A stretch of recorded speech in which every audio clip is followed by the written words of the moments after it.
tentu merujuk dan berpijak pada konstitusi kita, yaitu terlibat dalam ketertiban umum, kemudian ketertiban dunia, kemudian menjaga perdamaian abadi, kemudian menghormati kemerdekaan. Itu posisi kita. Kemudian kedua, tentu posisi kita juga adalah posisi bebas aktif.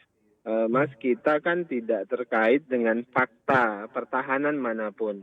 Kita tidak pernah bergabung dengan fakta pertahanan manapun, sehingga posisi kita tentu adalah menjaga jarak yang sama, kedekatan yang sama dengan semua negara di dunia.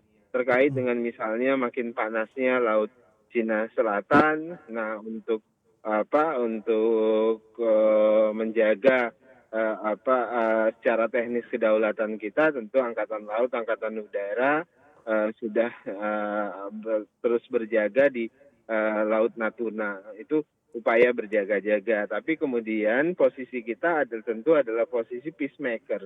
Kita, Pak Menhan, itu secara aktif melakukan komunikasi yang intens ke setiap semua Menhan di kawasan. Terakhir misalnya dengan Menhan Australia, kemudian Menhan Filipina, Malaysia, bahkan Amerika, Jepang, Rusia, semua Pak Menhan ada yang ketemu langsung, ada yang langsung bertelepon. Terakhir ini masa COVID semuanya beliau telepon, semuanya bicara tentang kita harus menjaga perdamaian. Kenapa? Karena situasi COVID-19 ini kami pahami sekarang makin panas, Laut Cina Selatan, Australia sudah ikutan misalnya mengirim kapal perang mereka, kemudian India dengan Cina makin panas, kemudian Amerika apalagi dengan Cina juga makin panas ya, kemudian negara-negara di kawasan itu semuanya bersiap dan sebagainya.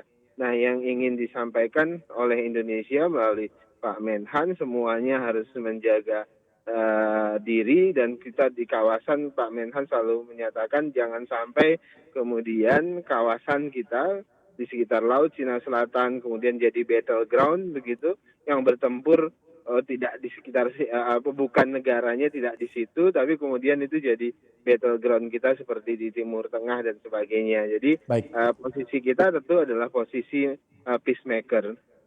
Ya, netralitas tetap dijaga oleh Republik Indonesia, kita tidak terlibat dan bergabung dengan fakta pertahanan manapun. Tetapi sejauh mana Indonesia juga ikut didengar, Pak Dhanil, kalau kita berbicara mengenai kekuatan diplomasi Indonesia dalam hal pertahanan dengan negara-negara lain? Pertama, tentu kepentingan diplomasi kita adalah menjaga kedaulatan kita, menjaga daerah kita itu tidak menjadi battleground bagi mereka-mereka yang berperang dalam tanda kutip atau dalam kondisi panas dingin, kira-kira begitu. Itu pertama.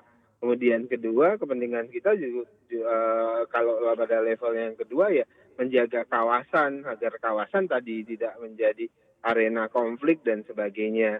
Nah, saya pikir misalnya dengan Australia, dengan negara-negara kawasan, kita cukup punya komunikasi yang baik. Even misalnya ada yang mengatakan bagaimana mungkin Indonesia tidak ikutan karena investasi dari Cina itu cukup besar. Saya pikir tidak ada kaitannya dengan itu.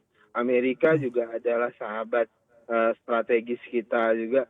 Kemudian apakah kemudian kita berpihak kepada Amerika, itu tidak ada posisi terkait dengan itu. Yang jelas kita selalu kembali kepada konstitusi kita, dan upaya kita melakukan diplomasi perdamaian kita maksimalkan. Apakah kita didengar, apakah hasilnya bagaimana nantinya, setidaknya upaya-upaya ini terus kita lakukan. Jangan lupa loh, misalnya di era COVID ini kan juga kita menginisiasi solidaritas dunia melalui Menteri Luar Negeri kan, di PBB. Kita dengan 6 negara lain itu menginisiasi solidarity for COVID-19.